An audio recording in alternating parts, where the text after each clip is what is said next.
तुलसीदासदेभ्यः नमः श्री वर्धमानाय निर्धूतकलिलात्मने सालोकानां त्रिलोकानां यद विद्यादर्पणायते।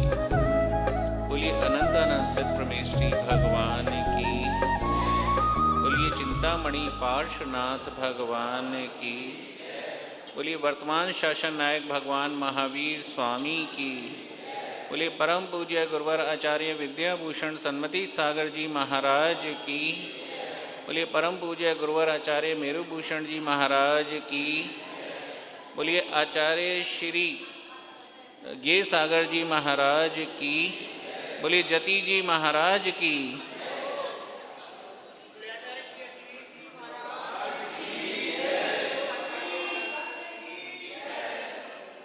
धर्म स्नेही भव्य आत्माओं, हमें जो विषय मिला कि मंदिर में जिन प्रतिमा क्यों, प्रतिमा के प्रकट होने के 100 वर्ष के उपलक्ष्य में ये कार्यक्रम जो हम कर रहे हैं, एक सवाल आया बीच में कि मंदिर में प्रतिमा क्यों। अपने जैनियों में ही एक पंथ है तारणपंथी, तरण तारण पंथ। उनकी वेदियों में भगवान ना होकर जिनवाणी होती है। तो बात चल रही थी कि क्या अंतर है भगवान में और जिनवाणी में। भगवान विराजमान ना करें, मात्र जिनवाणी विराजमान हो, जिनवाणी भी विराजमान ना हो, मंदिर ही ना हो तो क्या दिक्कत है। मंदिर की आवश्यकता क्यों और मंदिर में प्रतिमा की आवश्यकता क्यों, मुख्य बात ये थी। ये प्रतिमा जो हम पंच कल्याणक करके वेदी में विराजमान करते हैं, ये प्रतिमा कई प्रकार से हमारे जीवन के उत्थान में कारण बन जाती है। समझ लीजिएगा इसको थोड़ा गहराई से कि प्रतिमा जिसको विराजमान किया हमने पंच कल्याणक करके, जिसके अंदर हमने ऊर्जा उत्पन्न की, ऊर्जा का एक स्रोत उत्पन्न किया कि अब ये प्रतिमा लगातार हमें ऊर्जा देती रहेगी। किसके माध्यम से? तंत्र के माध्यम से।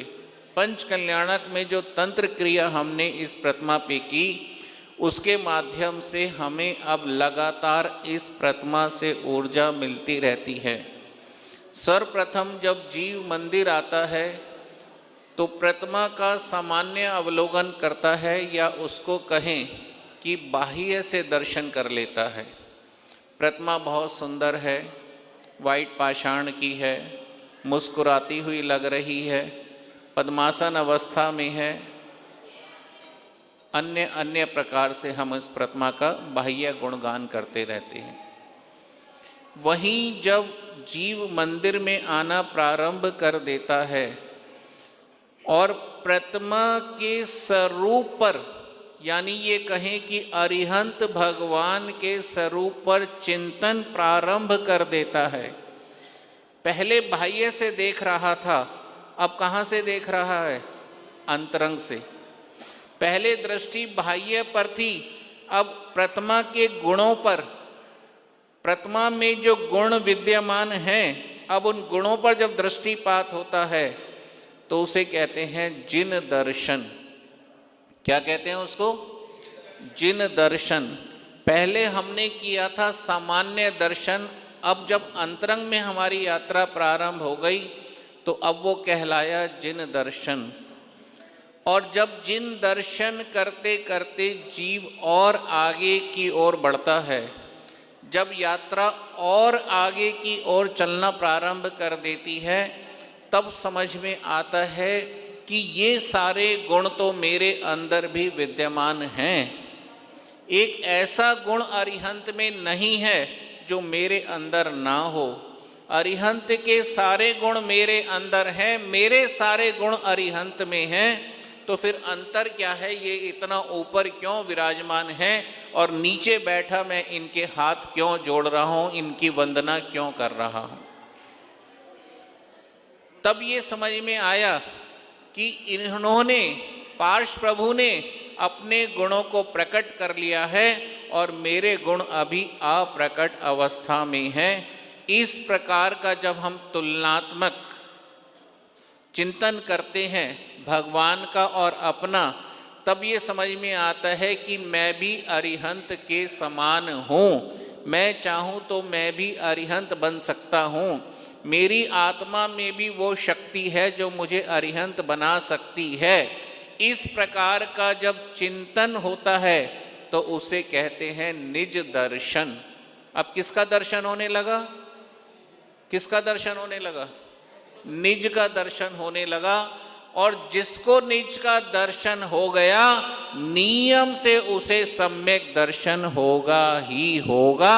ये सिद्धांत है, इस बात को गांठ लगा लें आप लोग। अब फिर समझ लीजिएगा ध्यान से।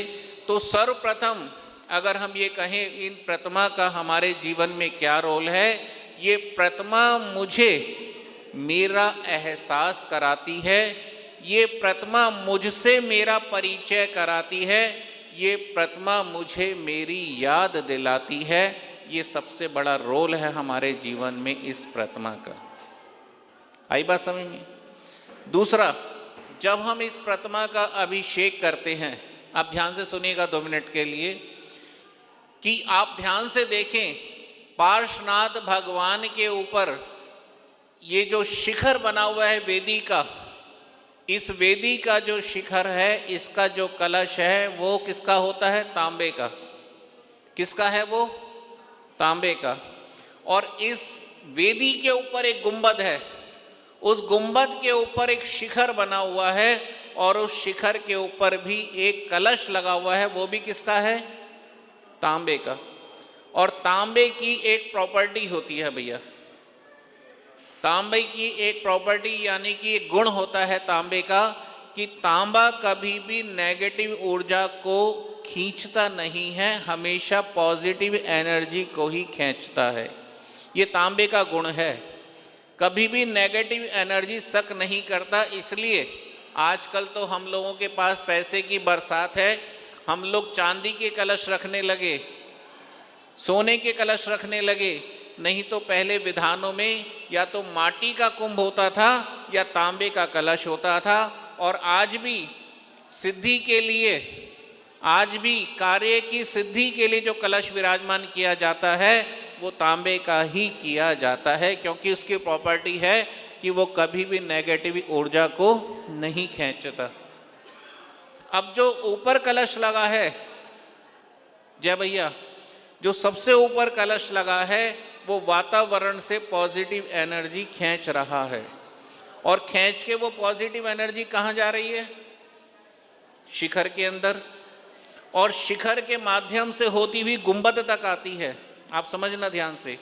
और उस गुंबद के नीचे जो हमारा वेदी का कलश लगा हुआ है, उसका भी कलश तांबे का है। तो वो सारी एनर्जी कौन सोख रहा है? कौन सोख रहा है? वो कलश। और सोख कर अंदर वेदी में फेंक रहा है, वेदी की तरफ ट्रांसफर कर रहा है। तो पहले ही पार्श्वनाथ प्रभु हमारे क्या है? Energy full. ऊपर से एनर्जी और आ रही है। और नीचे जब वेदी का शिलान्यास कराते हैं प्रतिष्ठाचार्य, तो उसमें जो सामान दबाते हैं, जिसमें पारा कहते हैं, चांदी कहते हैं, नवरत्न कहते हैं, मंत्रों का उच्चारण होता है, तो नीचे से भी एनर्जी, ऊपर से भी एनर्जी और बीच में प्रतिमा भी एनर्जी फुल। बात समझ में आ रही है हमारी? कि नीचे भी एनर्जी मिल रही है, ऊपर से भी एनर्जी, और बीच में प्रतिमा में अपनी एनर्जी। यानी कि कितनी एनर्जी का स्रोत बन गई ये प्रतिमा। और उसमें जब हम दोनों हाथ कलश के, दोनों हाथ में कलश लेकर जब हम भगवान के ऊपर कलश करते हैं, तो उस जल के माध्यम से वो पूरी एनर्जी हमारे शरीर में प्रवेश करती है। ये है हमारा जो साइंटिफिक रीज़न है अभिषेक करने का। क्योंकि हमारे उंगली के जो पोरवे होते हैं, ये एनर्जी ग्रहण करने के बहुत बड़े माध्यम होते हैं। जैसे ही जल टकराता है प्रतिमा से तो जल के माध्यम से एनर्जी ट्रांसफर होकर कलश में और कलश के माध्यम से हमारे शरीर में प्रवेश करती है।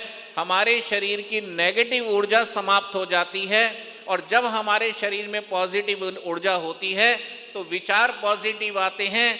विचार पॉजिटिव आते हैं तो जो निर्णय हम करते हैं वो पॉजिटिव होता है और जब निर्णय पॉजिटिव होगा तो कार्य भी हमारा पॉजिटिव बनेगा, हमारा जीवन पॉजिटिव बनेगा, धर्म में बनेगा, आध्यात्मिक बनेगा। ये पूरा एक साइंस है जिसको हम लोग नहीं समझते। बहुत से लोग क्या करते हैं, कलश लेके एक हाथ यहाँ रख लेते हैं, ऐसे अभिषेक करते हैं। कभी नहीं करना चाहिए। 8 उंगली के पोरवे कलश की गर्दन पर और दोनों अंगूठे कलश की तली पर लगे हों और अपने मस्तक के बराबर कलश को उठा के हम कलश ढूरें, तब मानकर चलना कि आपको पूरी एनर्जी प्रतिमा की प्राप्त होगी और वो एनर्जी आपके जीवन में आध्यात्मिकता को देने वाली होगी, पॉजिटिव को देने वाली होगी। तो इसीलिए प्रतिमा का जो रोल है हमारे जीवन में वो बहुत महत्वपूर्ण है। अभिषेक क्रिया आप लोग जो सामान्य रूप से करते हैं, क्योंकि अभी अभिषेक के प्रति आपके भाव नहीं बन पाते, क्योंकि अभी तो अभिषेक आपने सोच ले कि हमारे पिताजी भी करते थे, दादाजी भी करते हैं, हमें भी करना चाहिए, लेकिन उससे लाभ कितना है वो भाव भासना आपके अंदर प्रकट नहीं हो पाती। समझ में आ रहा है? तो यहाँ याद रखें कि पार्श्वनाथ भगवान आज से 100 साल पूर्व जो यहाँ प्रकट हुए और किन्हीं प्रतिष्ठाचार्यों ने मंत्रोच्चारण के द्वारा उनको जब वेदी में विराजमान किया और तब से अब तक, जो कल छुल्लक जी कह रहे थे कि एक पाषाण भी यदि 100 साल तक मंत्रोच्चारण के संपर्क में रहे तो अप्रतिष्ठित प्राण में भी प्राण प्रतिष्ठा हो जाती है, ऊर्जा का स्रोत बन जाता है। और हमारे पार्श्वनाथ भगवान तो प्रति दिवस ना जाने कितने मंत्रों के संपर्क में रहते हैं, स्वयं में ऊर्जा का बहुत बड़ा स्रोत है। ये पार्श्वनाथ भगवान आप सभी के जीवन में कल्याणकारी हों। इन्हीं शुभ भावों के साथ बोलिए चिंतामणि पार्श्वनाथ भगवान की, बोले अतवीर जी महाराज की, आचार्य संघ की।